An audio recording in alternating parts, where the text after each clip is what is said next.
करते हैं, पूजन करते हैं, साथ ही दान करने का भी एक अलग ही महत्व आज के दिन का होता है। तो जिस तरीके से हम लगातार बता रहे हैं, तो आपको बता दें कि आज देश भर के कई भागों में आज भी मकर संक्रांति का जो त्योहार है वो मनाया जा रहा है और श्रद्धालु घाटों पर आस्था की डुबकी लगा रहे हैं। मकर संक्रांति के उत्सव पर उत्तर प्रदेश के मुख्यमंत्री योगी आदित्यनाथ ने गोरखनाथ मंदिर में पूजा की। मुख्यमंत्री योगी आदित्यनाथ ने इस अवसर पर सभी को बधाई भी दी।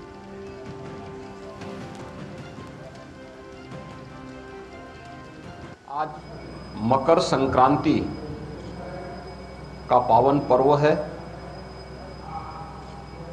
मकर संक्रांति के अवसर पर मैं पूरे प्रदेशवासियों को,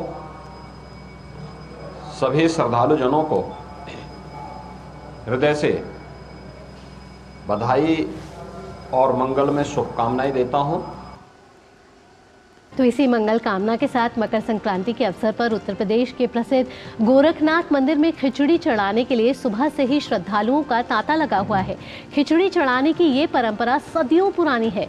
भोर में 4 बजे सबसे पहले गोरक्षपीठ में तरफ से पीठाधीश्वर योगी आदित्यनाथ खिचड़ी चढ़ाकर बाबा को भोग अर्पित करते हैं। इसके बाद नेपाल राज परिवार की ओर से आई खिचड़ी चढ़ाई जाती है।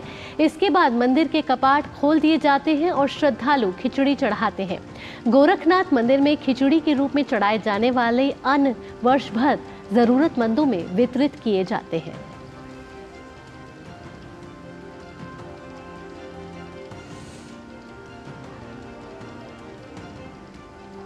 गोरखनाथ मंदिर नाथ संप्रदाय का विश्व प्रसिद्ध मंदिर है और यहाँ पे मकर संक्रांति के दिन लोग दूर दूर से बिहार, नेपाल, उत्तर प्रदेश, यहाँ तक कि पूरे देश से लोग आते हैं और खिचड़ी चढ़ाते हैं। अपना पूरे श्रद्धा से घर से ही चावल और उड़द का दाल लाते हैं, यहाँ पे चढ़ाते हैं। मन में जिसकी श्रद्धा सबकी रहती है तो सब लोग वहीं चढ़ाते हैं और अपनी मनोकामना बोलते हैं। भगवान गोरखनाथ जी का तपस्थली है।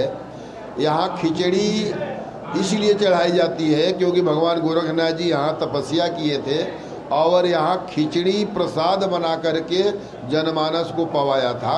इसीलिए जनमानस यहाँ आकर के खिचड़ी चढ़ाती है, उनके खप्पर को भरती है और प्रसाद भी ग्रहण करती है। तो बड़ा ही उत्सव का माहौल है कृतिका कहीं ना कहीं। और मकर संक्रांति कैसा त्योहार है, जैसे कहते हैं ना भारत विविधताओं का देश है, तो मकर संक्रांति भी अलग अलग तरीके से मनाया जाता है। कई लोग इसे मकर संक्रांति के रूप में मनाते हैं, कई पोंगल और कई उत्तरायण का पर्व इसे मानते हैं। चलिए बढ़ते आगे और अब आपको अयोध्या से बढ़कर आगे वाराणसी के दृश्य दिखाते हैं। वाराणसी से हमारे संवाददाता हरिकेश हमारे साथ जुड़ चुके हैं। हरिकेश, अगर हमें अभी अयोध्या के हमने भव्य दृश्य देखे, आपसे पूछना चाहेंगे कि बाबा विश्वनाथ के यहाँ किस तरीके से दर्शन किए जा रहे हैं। आज मकर संक्रांति का पावन अवसर है। भावना कृतिका, सबसे पहले तो आप लोगों के माध्यम से काशी से मकर संक्रांति की शुभकामनाएं जो दर्शक हम लोगों को देख रहे हैं, ये मैं कहूँगा दिखाने के लिए, चूँकि स्नान का महत्व होता है और ख़ास तौर से गंगा ऐसी नदी हैं जिनको कि माँ कहते हैं और काशी में गंगा का अति महात्म्य है जी। और मकर संक्रांति में स्नान के पश्चात, जैसा कि आप लोग चर्चा कर रही थी आशुतोष से भी अयोध्या से, कि स्नान के पश्चात जो अन्नदान का भाव है, जो पुण्य प्राप्त होता है, वही है मकर संक्रांति। और यहाँ पर चूंकि मैं केदार घाट पे खड़ा हूँ, जैसा कि खिचड़ी का महत्व गोरखपुर से गोरखनाथ धाम मंदिर से आप दिखा रही थी दर्शकों को, तो यहाँ पर जो गौरी केदार का मंदिर है, ये काशी के जो खंड है, केदार का खंड, उसमें ये गौरी केदार का मंदिर आता है। यहाँ पे लोग दूर दूर से आते हैं दर्शन करने के लिए। मकर संक्रांति पे खास इसलिए हो जाता है यह मंदिर क्योंकि जो बाबा का उद्भव हुआ है उसको लोग, ऐसी मान्यता है कि वो खिचड़ी से ही हुई है। तो यहाँ पर खिचड़ी का वितरण होता है प्रसाद के तौर पे मकर संक्रांति के दिन। खास जैसा आप कह रही थी कि उत्सव का माहौल है, देश के कोने कोने में अलग अलग मान्यताएं हैं, लेकिन स्वरूप वही है, अन्न के दान का, अन्न के महत्व को समझने का, चाहे मकर संक्रांति हो, पोंगल हो, बिहू हो या लोहड़ी हो। मैं कहना ये चाहूँगा कि ये जो गंगा जी हैं, इनमें दूर दूर से, देश के दूर दूर से, कोने कोने से लोग स्नान के लिए तो आए ही हैं, लेकिन एक खूबसूरत जो सौंदर्य बढ़ा रहा है वो यह है कि जो प्रवासी पक्षी हैं, वो जो नौकाएं चल रही हैं उनके आसपास दिखाई देने लगते हैं प्रवासी पक्षी।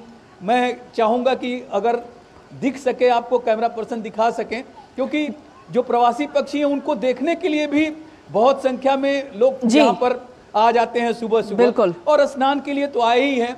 एक खास यह है भावना कृतिका कि विदेशी जो पर्यटक आते हैं वो भी यहाँ के जो त्योहार हैं उनके महत्व को समझते हुए, जिस तरह का हम लोग भाव देते हैं, जिस तरह से हम लोग क्रियाएं करते हैं अपने त्योहारों के लिए, तो यहाँ पर विदेशी जो है वो भी स्नान करते हुए दिखाई दे रहे हैं और बाबा के दर्शन करने जाते हुए दिखाई दे रहे हैं। तो ये जो आप कह सकती हैं कि काशी विश्वनाथ धाम का जो वैश्विक रूप उभर कर आया पुनरुद्धार के बाद, जो यहाँ के सांसद और देश के प्रधानमंत्री ने किया, अयोध्या जो आप अभी दिखा रही थी कि किस तरह का विश्व वैश्विक स्तर पे, ठीक हरिकेश, तो यही तो है कहीं ना कहीं एक भारत श्रेष्ठ भारत की भावना। जी हरिकेश, यही तो है एक भारत श्रेष्ठ भारत की भावना कि जिस तरीके से हमने कहा, जहां उत्तर भारत में हम मकर संक्रांति मना रहे हैं, वहीं दक्षिण भारत में हम पोंगल के तौर पर मना रहे हैं। तो हर तरीके से भारत विविधता